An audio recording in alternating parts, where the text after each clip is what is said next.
Elle, c'est Sarah, une jeune violoniste qui rêvait de jouer dans les plus grandes salles du monde. Mais au début, rien n'allait dans son sens. Elle vivait dans un petit studio humide à Paris, bossait comme serveuse la nuit pour payer son loyer, et passait ses journées à courir d'un cours de musique à l'autre, avec un violon usé qui grinçait plus qu'il ne chantait. La plupart des gens la voyaient comme une fille paumée qui n'avait aucune chance de percer dans un milieu saturé. Mais Sarah avait un rituel étrange. Chaque soir, avant de s'endormir, elle s'imaginait.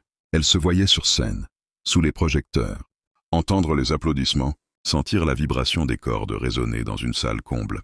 Elle se voyait recevoir des invitations pour jouer dans les festivals, signer des autographes, inspirer des enfants qui rêvaient à leur tour. Et surtout, elle faisait quelque chose de particulier. Elle écrivait une lettre à son « moi du futur », où elle décrivait en détail la tournée qu'elle allait vivre. Elle gardait ses lettres dans un carnet qu'elle lisait encore et encore. Pour ses proches, c'était juste de la folie.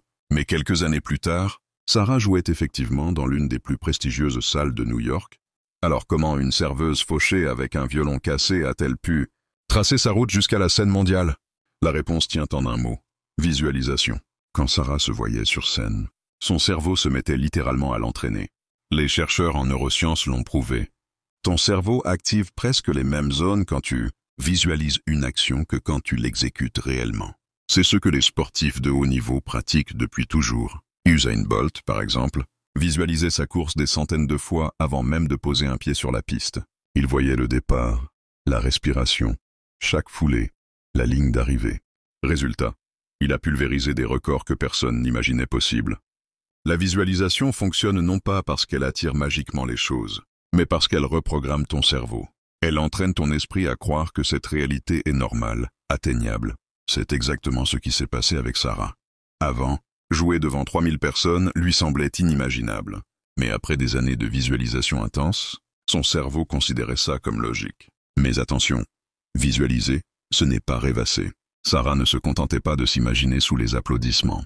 Elle visualisait les heures d'entraînement, la douleur aux doigts, les répétitions interminables, les critiques des professeurs. Elle se voyait échouer, se relever, recommencer. Elle s'entraînait mentalement à vivre toutes les étapes, pas seulement la récompense. Et c'est pour ça qu'au moment des vrais obstacles, elle n'était pas surprise. Son cerveau les avait déjà traversés des centaines de fois. Et ce phénomène ne concerne pas que la musique. Serena Williams visualisait chaque match avant de rentrer sur le court, y compris les moments difficiles, les balles perdues, la fatigue extrême. Steve Jobs, avant chaque présentation, se voyait déjà sur scène, chaque mot, chaque silence, chaque réaction du public. Mohamed Ali répétait à l'infini dans sa tête les enchaînements de coups qu'il allait exécuter, si bien qu'au moment du combat, son corps suivait automatiquement. La visualisation est puissante, mais elle est d'autant plus efficace quand elle inclut l'inconfort. Elon Musk l'a dit: « Je passe mon temps à imaginer comment les choses peuvent mal tourner. » Cette anticipation des problèmes, il la vit dans sa tête avant qu'elle n'existe dans la réalité. Résultat, quand les vrais problèmes arrivent, il reste calme.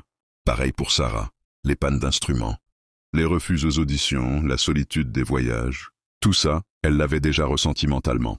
Rien ne pouvait vraiment la désarçonner. Alors, comment ça marche concrètement? La visualisation, c'est une préparation. Ce n'est pas une formule magique. Sarah n'a pas attendu que le destin vienne la chercher. Elle visualisait, puis elle agissait. Elle se présentait à chaque audition, comme si c'était une étape normale, vers le futur qu'elle avait déjà vu. Elle répétait ses morceaux, avec la certitude qu'elle jouerait un jour, devant des milliers de personnes. Elle alignait ses actions avec sa vision. Arnold Schwarzenegger disait: « Dans ma tête, j'étais déjà champion avant même de soulever une barre. » C'est exactement ça. Le cerveau crée la certitude. Et la certitude change tout. Parce qu'au final, ta vie d'aujourd'hui n'est que le reflet de tes pensées passées.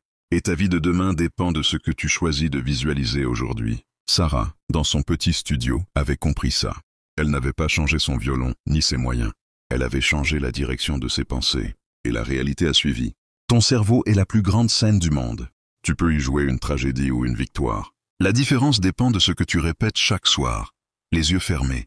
Alors, ce soir, pose-toi une vraie question.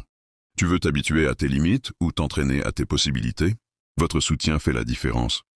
Abonnez-vous, laissez un like, un commentaire et partagez.